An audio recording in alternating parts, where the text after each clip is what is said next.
तो दोस्तों आज मैं एक साईफाई स्लैशर हॉरर को एक्सप्लेन करूंगा जिसका नाम है टोटली किलर। तो स्लैशर पसंद हो तो देख लेना, नहीं पसंद हो तो भी देख लेना क्योंकि कहानी बहुत सही है। तो बिना देरी के शुरू करते हैं वीडियो को। तो ये कहानी एक छोटे से टाउन की है जिसका नाम है वर्नन। और इस टाउन की एक खूबी है कि ये एक पीसफुल टाउन है और यहाँ क्राइम वगैरह बहुत कम होता है। लेकिन इस टाउन का एक भयानक इतिहास भी है जिसके बारे में रिपोर्टर क्रिस अपना पॉडकास्ट कर रहा है। तो हुआ यह था कि 35 साल पहले यानी कि 27 अक्टूबर 1987 को एक जवान और खूबसूरत लड़की जिसका नाम टिफनी था, वो अपना 16वां जन्मदिन मना रही थी। लेकिन दुर्भाग्य से उसका जन्मदिन मरण दिन में बदल गया क्योंकि उसकी हत्या हो गई थी और उसकी लाश उसके गैरेज में पाई गई थी और उसका बहुत ही बेरहमी से कत्ल किया गया था। उसकी बॉडी पर 16 बार चाकू से वार किया गया था। और ये कहानी यही ख़त्म नहीं हुई क्योंकि इसके 2 दिन बाद इसकी दोस्त मरीसा का भी उसके 16वें जन्मदिन पर खून हो गया और इसकी बॉडी पर भी 16 बार चाकू से वार किया गया था। और फिर ठीक इसके 2 दिन बाद हैलोवीन पर इनकी एक और दोस्त हैदर का भी यही हाल हुआ और ये मर्डर किसी ने मास्क पहनकर किए थे। अब क्योंकि लड़कियां 16 साल की थी और चाकू भी इन्हें 16 बार मारा गया था, इसलिए इस किलर को नाम दिया गया स्वीट 16 किलर। और तीनों मर्डर के बाद ये अचानक से कहीं गायब हो गया और कभी पकड़ा भी नहीं गया। इसीलिए ये बन गया एक लेजेंड माइकल मायर्स की तरह। और यहाँ इसका इतना भौकाल है कि हैलोवीन पर लोग इसी का मास्क पहनकर ट्रिक और ट्रीट करने निकलते हैं। और इसी टाउन में रहती है एक लड़की जेमी जो अपनी दोस्त के साथ एक हैलोवीन कॉन्सर्ट में जाने की तैयारी कर रही है। लेकिन इसकी माँ पैम इसे बाहर जाने से मना कर देती है। अब यहाँ पर एक इंटरेस्टिंग बात यह है कि इस मूवी में सभी कैरेक्टर एक ही स्कूल से पढ़े हैं। तो जिन लड़कियों का मर्डर हुआ था वो पैम की ही क्लासमेट थी और काफ़ी क्लोज फ्रेंड्स थी। इसलिए पैम आज भी किलर के खौफ में जी रही है। लेकिन जेमी किसी किलर विलर से नहीं डरती क्योंकि इसे कराटे आते हैं और वो तो जाएगी। अब दोनों माँ बेटी की बहस को सुनकर जेमी का डैड ब्लेक आकर इनसे बात करता है और तय ये होता है कि जेमी अकेले नहीं जाएगी और ब्लेक उसे छोड़ने जाएगा। इसी बीच पैम को क्रिस का मैसेज आता है और ब्लेक के पूछने पर पैम झूठ बोल देती है कि उसकी माँ का मैसेज है। खैर ब्लेक जेमी को लेकर चला जाता है जहाँ जेमी अपनी दोस्त एमिलिया से मिलती है और यहाँ इसकी मॉम लॉरिन भी थी। फिर जेमी और एमिलिया कॉन्सर्ट के लिए निकल जाती हैं और दूसरी तरफ पैम जो घर पर बिल्कुल अकेली थी। तभी वहाँ पर एक आदमी ट्रिक और ट्रीट करने आता है और जब पैम कैंडी देने के लिए दरवाज़ा खोलती है तो देखती है कि आदमी लिए था खंजर, जिस पर यह दरवाज़ा इसके मुंह पर मारती है और भागकर पुलिस को मैसेज भेज देती है। और इसी बीच किलर घर में घुस जाता है। पैम इसे लड़ने की कोशिश तो करती है लेकिन ये बहुत ताकतवर था और पैम को घायल कर देता है। यहाँ पैम मदद के लिए चिल्ला रही थी लेकिन इसकी सुनने वाला तो यहाँ कोई नहीं था। तो पहले तो किलर्स के बैग पर स्टैप करता है और फिर बार बार स्टैप करता है जब तक पैम मर नहीं जाती। इसके बाद 2 लोग और आते हैं ट्रिक और ट्रीट करने, लेकिन कैंडी की जगह इन्हें मिलती है पैम की डेड बॉडी। अपनी माँ की मौत पर जेमी फूट फूट कर रोती है और क्रिस सबको बताता है कि पैम को 16 बार स्टैप करके मारा गया है, यानी कि स्वीट 16 किलर लौट आया है। तो जब जेमी स्कूल जाती है तो वहाँ पर भी किलर की चर्चा हो रही थी जिसमें प्रिंसिपल डग, फिटनेस कोच रैंडी और शेरिफ कारा भी शामिल थे। और यहाँ लड़कियों को सेल्फ डिफेंस सिखाया जा रहा था। क्लास के बाद कारा जेमी से पूछताछ करती है कि कत्ल के वक्त उसके डैड कहाँ थे। इसके अलावा उसे पैम के फ़ोन से पता चला है कि पैम और क्रिस एक दूसरे को काफ़ी मैसेज किया करते थे, यानी वो कत्ल का ब्लेम सीधा ब्लेक पर लगा रही थी, जिस पर जेमी भड़क जाती है और उल्टा कारा के डैड पर ही ब्लेम डाल देती है क्योंकि वो किलर को नहीं पकड़ पाए थे। इसके बाद जेमी साइंस फेयर में जाती है जहाँ एमिलिया जेमी को अपना प्रोजेक्ट दिखाती है, जो वैसे तो बाहर से दिखने में था एक फोटो बूथ लेकिन एक्चुअल में थी एक टाइम मशीन, जिसका फॉर्मूला इसे अपनी मॉम की सीक्रेट डायरी से मिला था क्योंकि पहले वो इस पर काम करी थी लेकिन यह काम अधूरा रह गया था जिसे एमिलिया पूरा कर रही है। यहाँ जेमी देखती है कि मशीन में 27 अक्टूबर 1987 की डेट डली थी जिस दिन पहला खून हुआ था। अब एमिलिया जेमी को बताती है कि अगर हम पास में जाकर पहला खून होने से रोक दें तो फ्यूचर में तुम्हारी मॉम नहीं मरेगी, लेकिन फिलहाल ये मशीन नहीं चल रही है। यहाँ जेमी अकेली फेयर से लौट रही थी और वो किलर इसका पीछा कर रहा था। अब जेमी कैफे जाती है जहाँ इसे क्रिस मिलने आता है और वो उससे सीधा पूछती है कि तुम्हारा मेरी मॉम के साथ चक्कर चल रहा था क्या, जिस पर क्रिस साहब इनकार कर देता है कि ये दोनों तो बस दोस्त थे और साथ मिलकर खूनी को पकड़ना चाहते थे और उसी के बारे में बात किया करते थे। इसके बाद वो जिमी को एक नोट दिखाता है जो तीनों कत्ल के बाद पैम के लॉकर में मिला था, जिसके बारे में इसने सिर्फ क्रिस को ही बताया था। यानी अगला नंबर पैम का था और उसे पता था, इसीलिए इतना खौफ में जी रही थी। ये सुनकर जिमी दुखी हो जाती है और अब वो भी उस किलर को पकड़ना चाहती है, जिसके लिए वो एमिले से मदद मांगती है। और तभी वहां पर वो किलर आ जाता है, जिससे जिमी अपनी जान बचाकर भागती है और टाइम मशीन में जाकर छुप जाती है। तभी घबराहट में उससे कोई बटन वगैरह दब जाता है, जिससे मशीन चालू हो जाती है और किलर जिमी को ढूंढ लेता है। और जब जिमी को मारने आता है तो खंजर मशीन में घुस जाता है। फिर जिमी किलर को बाहर ही ढकेल देती है। इससे पहले कि किलर जिमी तक पहुंचता, ये मशीन अपना काम करती है और जिमी को लेकर जाती है 1987 में। शुरुआत में तो जिमी घबरा जाती है कि ये मैं कहाँ फंस गई, लेकिन फिर ये सोचती है कि उसे एक मौका मिला है अपनी माँ को बचाने का और वो किलर को रोकेगी। तो सबसे पहले तो ये मशीन पर खराब होने का बोर्ड लगा देती है और फिर यहाँ एक लेडी से मिलती है जो पैम को जानती थी, जो जिमी को स्कूल तक लिफ्ट दे देती है। यहाँ जिमी खुद को एक एक्सचेंज स्टूडेंट बताती है जो कनाडा से आई है और बिना वेरिफिकेशन के जिमी को शेड्यूल भी पकड़ा दिया जाता है। इसके बाद जिमी स्पोर्ट्स के लिए जाती है, जहाँ पर टिफनी, मरीसा और हैदर को देखती है और फिर खेल शुरू हो जाता है। और ये खेल था गेंद ताड़ी, जहाँ लड़कियां एक दूसरे को बॉल से धो रही थी और जिमी अपनी माँ को ढूंढ रही थी। और जो उसे मिलती है वो जिमी की मॉम से बिल्कुल उलट थी।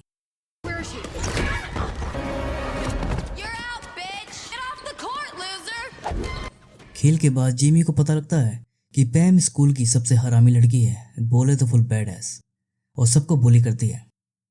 इसके अलावा जिमी को टिफनी के बर्थडे पार्टी के बारे में भी पता चलता है, जो आज शाम को उसके घर पर होने वाली है। तो जिमी उनसे पार्टी रोकने को कहती है, क्योंकि अगर पार्टी ही नहीं होगी तो शायद मर्डर भी ना हो। लेकिन लड़कियां जिमी की बात नहीं सुनती और जिमी की बेइज्जती करके चली जाती है। इसके बाद जिमी पुलिस से मदद मांगने जाती है, जहां इस वक्त कारा के डैड शेरिफ थे। ये कहती है कि फ्यूचर से आई है और यहाँ पर एक खून होने वाला है, जिस पर पुलिस भी इसका मजाक उड़ाती है। तो अब जिमी फिर से स्कूल जाती है, जहाँ वो एमिले की मॉम लॉरेन के बारे में पता करती है, जो उसे साइंस क्लास में मिलती है। अब जिमी उसको सब बताती है। वो उसे अपना मोबाइल भी दिखाती है, जिससे वो यकीन कर लेती है कि फ्यूचर से आई है। फिर जिमी लॉरेन को टाइम मशीन दिखाने ले जाती है, जिसे देखकर लॉरेन कहती है कि इसमें एक मेटल कंडक्टर कम था, जिसका काम इस चाकू ने किया होगा, और ये चल पड़ी थी। जिमी को उसके बैग से एक नील गन भी मिलती है, जिसे लॉरेन वापस रखने को कहती है क्योंकि ये काफी खतरनाक थी। दूसरी तरफ प्रेजेंट में जिमी के लापता होने से ब्लेक परेशान था और तभी एमिलिया सबको बताती है कि जिमी उसके टाइम मशीन में बैठकर 1987 में पहुंच गई है, लेकिन कोई भी उस पर यकीन नहीं करता।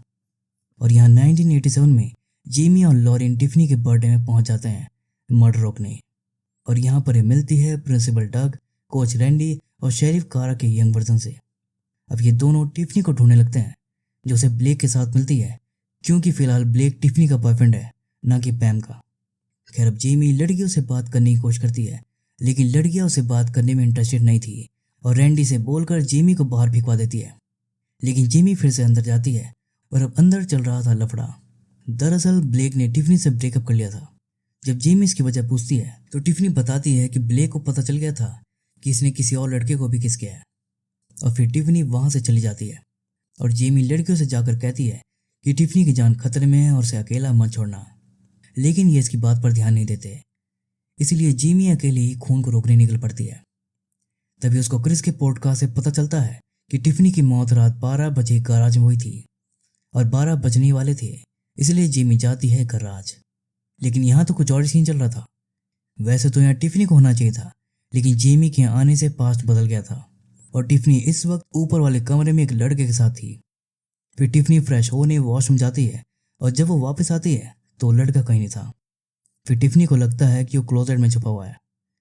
टिफनी उसे बाहर आने को कहती है, लेकिन बाहर आता है किलर और लपक कर टिफनी के पास आकर पहले तो उसके पेट में चाकू मारता है और फिर यहाँ जिमी टिफनी को ढूंढते हुए फाइनली ऊपर वाले रूम तक पहुंच जाती है, लेकिन तब तक किलर अपना काम करके जा चुका था।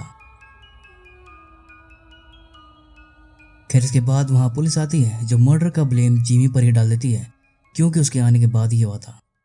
लेकिन पैम यहाँ जिमी की साइड लेती है कि ये उसने नहीं किया और इन सब के बाद जेमी और लॉरिन पैम के साथ उसके घर जाने लगती है। रास्ते में पैम पूछती है कि जेमी को कैसे पता था कि टिफनी का खून होने वाला है। तो वो बताती है कि वो एक साइकिक है और भविष्य को देख सकती है, और उसने मरीसा, हैदर और पैम की मौत भी देखी है, और अगला नंबर मरीसा का है। इसके बाद पैम के घर पर जेमी उसे पूछती है कि क्या तुम लोगों ने पहले किसी को सताया था जो तुमसे बदला ले रहा हो। लेकिन पैम के ग्रुप ने तो कॉलेज में हर किसी को सताया था, यानी इनके दुश्मन की लिस्ट काफ़ी लंबी है और अब कातिल को पकड़ना और भी मुश्किल हो गया था। और लॉरिन दोनों से कहती है कि खूनी वगैरह से तुम लोग निपटो, तब तो मैं टाइम मशीन देखती हूँ। और इधर प्रेजेंट में एमिलिया दूसरी टाइम मशीन पर काम करी थी। तभी वहां पर क्रिस आकर उसको बताता है कि उसे याद है कि टिफनी का खून गराज में हुआ था, लेकिन प्रूफ के हिसाब से टिफनी का खून तो उसके बेडरूम में हुआ है। अब एमिलिया क्रिस को मंडेला इफेक्ट के बारे में बताती है कि कई ऐसी मेमोरीज होती हैं जो कुछ लोगों को याद रहती हैं और बाकियों के लिए बदल जाती हैं। खैर, अब क्रिस और एमिलिया पार्टी वाली पिक्चर को चेक करते हैं जिसमें जिमी भी दिखाई दे रही थी, और अब क्रिस को भी यकीन हो जाता है कि जिमी सच में पास में पहुंच चुकी है। और टिफनी वाली पिक्चर में जिमी ने एमिलिया के लिए एक नोट भी छोड़ा था कि स्टैप द मशीन, यानी मशीन चलाने के लिए एक और मेटल कंडक्टर लगाना होगा। दूसरी तरफ पास्ट में आज था 29 अक्टूबर, यानी कि मरीसा का बर्थडे और उसकी मौत का दिन भी, जिसे टालने के लिए जेमी सबसे शहर से बाहर कहीं घूमने के लिए जाने को कहती है और सब मान भी जाते हैं। क्लास में जेमी का ध्यान एक लड़के की तरफ भी जाता है जो कॉपी में अजीब सी ड्राइंग बना रहा था। अब क्लास के बाद जेमी मरीसा और पैम के साथ घूमने निकल जाती है, और जब जेमी की आंख खुलती है तो ये लोग उसे वहीं लेकर आए थे जहां मरीसा का खून हुआ था। जेमी इनसे यहाँ से जाने को कहती है, लेकिन फिर वहां पर कारा, ब्लेक और रैंडी भी आ जाते हैं। यहाँ जेमी सबको कुछ रूल्स फॉलो करने को कहती है, लेकिन कोई उसकी बात पर ध्यान नहीं देता। खैर, सब पूरे दिन मौज काटते हैं और शाम को रैंडी जेमी को बाहर ही बंद कर देता है और ये दोनों अपने काम में लग जाते हैं। उधर रैंडी भी हैदर के रूम में जाता है, लेकिन ये फुल टल्ली पड़ी थी, इसलिए ये मरीसा के पास चला जाता है। और उधर जेमी खिड़की खुला देख लेती है, मतलब कि कातिल अंदर घुस आया था। लेकिन तभी पैम का नशा उतर जाता है और उसे याद आता है कि यहाँ तो मनीषा का खून होने वाला है। लेकिन मनीषा तो रैंडी के साथ थी और खूनी हैदर के रूम में था, जिसे जेमी देख लेती है और ब्लेक और पैम को जाकर बता देती है कि किलर मनीषा नहीं बल्कि हैदर के रूम में है। किलर हैदर को मारने वाला था कि हैदर उसे देख लेती है और बचकर भागने लगती है, लेकिन किलर उसे पकड़कर सीढ़ियों से गिरा देता है। तभी बाकी सभी वहां पर आ जाते हैं और उसे रोकने लगते हैं, लेकिन वो सबको धो देता है और वहां से चला जाता है। और जेमी ने एक बार फिर पास्ट बदल दिया था। यह मरीसा को मरना था, लेकिन हैदर मारी गई थी, यानी ये बस अदला बदली कर पा रही है लेकिन मर्डर नहीं रोक पा रही है। इसके बाद ये पुलिस स्टेशन जाकर स्टेटमेंट देते हैं। और अब कॉलेज में दूसरे खून के बाद सनसनी मची हुई थी, जिसे क्रिस के डैड रिपोर्ट कर रहे थे। तभी जेमी को अजीब सा लड़का दिखाई देता है जो वैन लेकर आया था, और इसे लग रहा था कि जरूर वैन में लाश होगी, इसलिए जेमी चुपके से जाकर उसकी वैन की तलाशी लेने लगती है। तभी वो पीछे से जेमी को पकड़ लेता है और जेमी उसके मुंह पर लात मार देती है। और यहाँ पता चलता है कि ये तो काफ़ी फट्टू किस्म का लड़का है और ये खूनी नहीं हो सकता। तभी वहाँ पर डग भी आता है जो मॉनिटर बना घूम रहा था। ये दोनों से क्लास में जाने को कहता है, और रही बात किलर की तो उसे निपट सकता है क्योंकि उसे कराटे आता है। अब जेमी लॉरेन के पास जाती है जो फिलहाल टाइम मशीन का इंजन ही बना पाई थी, जिसे चलाने के लिए बहुत एनर्जी लगेगी, जिसके लिए एक झूले को इस्तेमाल करने की सोचते हैं। अब वो झूले वाले भैया से कहते हैं कि झूले में कुछ गड़बड़ है और उसे रोकना होगा। ये सुनकर वो वहाँ से चला भी जाता है। फिर लॉरिन वहाँ पर मशीन फिक्स करने लगती है और जेमी किलर को पकड़ने के लिए एक प्लान बनाती है। और प्लान बिल्कुल सिंपल था। आज है हेलोवीन और आज ही हैदर का कत्ल हुआ था, लेकिन उसका कत्ल तो हो चुका, इसलिए अब कातिल मारने आएगा मरीसा को। तो मरीसा कातिल को अपने पीछे हॉरर हाउस में लेकर जाएगी, जहाँ ये लोग पहले से छुपे होंगे और कातिल को दबोच लेंगे। इसके बाद शाम को एक कारा को देखती है जो यमदूत बनी घूम रही थी, और उधर मरीसा के पीछे किलर लग चुका था, जिसे जवान क्रिस ने भी देख लिया था और फ्यूचर में भी उसकी मेमोरी में चला गया था। और अब एमिलिया ने टाइम मशीन भी बना ली थी और वो क्रिस से मेटल कंडक्टर लाने को कहती है। और पास में मरीसा डॉल हाउस में घुस चुकी थी, जिसके पीछे पीछे किलर भी आ गया था, जिसे पकड़ने सब पहले से यहाँ छुपे बैठे थे। लेकिन वो जेमी को देख लेता है और उसके पीछे पड़ जाता है। जेमी इसको अपने पीछे भगाकर लाती है और मौका पाकर सब किलर को घेर लेते हैं, लेकिन ये सबको पेल देता है और अब चाकू लेके जेमी की तरफ बढ़ने लगता है। वो जेमी को मारने वाला होता है कि पीछे से कोई किलर को ही मार देता है, और ये होती है यमदूत कारा। फिर जेमी किलर का मास्क उतारती है और सबको पता चलता है कि किलर तो डग था और इसे तो कराटे आते थे, इसलिए सबको इतना धो रहा था। अब जेमी उसके गले में पड़े लॉकेट को देखती है जिसके अंदर डग और उसकी गर्लफ्रेंड की फोटो थी, जिसके बारे में मरीसा सबको बताती है कि इस लड़की का नाम ट्रिश है, जिसे ये लोग मोटी ट्रिश कहकर चिढ़ाते थे। और एक बार स्कूल में इसके बारे में इन्होंने एक र्यूमर सुना था कि इसका चक्कर कोच के साथ चल रहा है। तो टिफनी ने ट्रिश को घर बुलाया जहाँ मरीसा और हैदर भी मौजूद थे। वहाँ इन्होंने ट्रिश को काफ़ी दारू वगैरह पिला दी और कोच से अफेयर के बारे में पूछने लगे, लेकिन परेशान होकर ट्रिश दूसरे कमरे में चली गई और तभी शायद डग को इसने सब बताया होगा। और उसके बाद नशे की हालत में इसने ड्राइविंग की जिससे इसका एक्सीडेंट हो गया और ये मर गई। यानी ट्रिश के मौत के लिए कुछ हद तक ये लड़कियां जिम्मेदार थी। इसीलिए डग इनसे अपनी गर्लफ्रेंड की मौत का बदला ले रहा था, जिससे जेमी पैम पर गुस्सा करने लगती है क्योंकि इन सब में ये भी शामिल थी। लेकिन यहाँ पैम क्लियर कर देती है कि इन तीनों के साथ नहीं थी। तभी जेमी उससे वो किलर वाला नोट दिखाकर पूछती है कि फिर वो किलर उसे क्यों मारना चाहता था। और तभी आता है कहानी में एक ट्विस्ट, एक दूसरा किलर आकर मरीसा को भी मार देता है। और प्रेजेंट में लॉरिन जब घर आती है तो उसे अमीलिया बेहोश पड़ी मिलती है और उसकी टाइम मशीन को किसी ने यूज़ किया था। और पास में जेमी किलर से बचकर भाग रही थी। तभी रास्ते में वो किलर क्रिस के डैड को भी ख़त्म कर देता है और दोनों लड़कियां किसी तरह मशीन तक पहुंच जाती है। लेकिन उनके पीछे एक किलर भी आ गया था जिससे बचते हुए लॉरिन बाहर निकल जाती है और जेमी मशीन ऑन कर देती है। तभी पैम भी वहां पर आ जाती है जेमी की मदद के लिए और फिर दोनों मिलकर किलर से लड़ने लगते हैं। तभी मशीन तेजी से घूमने लगती है और सब वॉल से चिपक जाते हैं, लेकिन वो किलर किसी तरह से चलकर पैम तक पहुंच जाता है और पैम के पेट में चाकू मार देता है। वो पैम को मारने वाला होता है कि तभी जेमी मशीन का दरवाज़ा खोल देती है जिससे पैम मशीन से बाहर गिर जाती है और किलर का मांस भी उतर जाता है, जो और कोई नहीं बल्कि क्रिस था। ये बताता है कि इसे भी नहीं पता था कि असली कातिल डग है और इसने पैम को इसलिए मारा ताकि स्वीट 16 किलर एक बार फिर से चर्चा में आ जाए और इसका पॉडकास्ट हिट हो जाए। और इसने जेमी को जो नोट दिया था वो भी फेक था।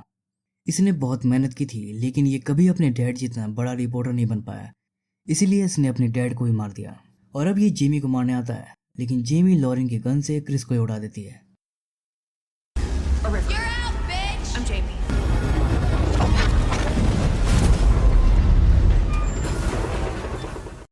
और फिर से प्रेजेंट में आ जाती है जहाँ जेमी अपनी जिंदा मॉम से मिलती है और लॉरिन और एमिले भी इसे मिलने आते हैं।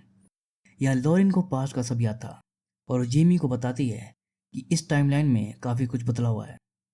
यहाँ उसका एक बड़ा भाई है जिसका नाम जिमी है, क्योंकि ब्लेक और पैम ने टाइम से पहले शादी कर ली थी। लेकिन शुक्र है कि इन्होंने एक और बच्चे की प्लानिंग कर रखी थी और दूसरा नंबर इसका लग गया, नहीं तो इसका तो वजूद ही मिट जाता। बस इसका नाम जेमी की जगह कॉलेट हो गया है और लॉरिन एक बायो इंजीनियर बन गई है और एमिलिया अभी भी जेमी की बेस्ट फ्रेंड है। और रही बात क्रिस की, तो जब उसने लाइव टीवी पर अपने डैड की मौत देखी तो शांति की तलाश में इंडिया जाकर एक बाबा बन गया, इस बात से बिल्कुल अनजान कि अपने डैड का खूनी तो यही था। तो दोस्तों, ये थी टोटली किलर मूवी को लेकर मेरी एक्सप्लेनेशन। वीडियो अगर पसंद आई है तो उसे लाइक और शेयर कर देना और चैनल को भी सब्सक्राइब कर देना, क्योंकि ऐसी वीडियो मैं लाता रहता हूँ। तो फिर मिलूंगा किसी और एक्सप्लेनेशन के साथ, तब तक के लिए take care and keep watching.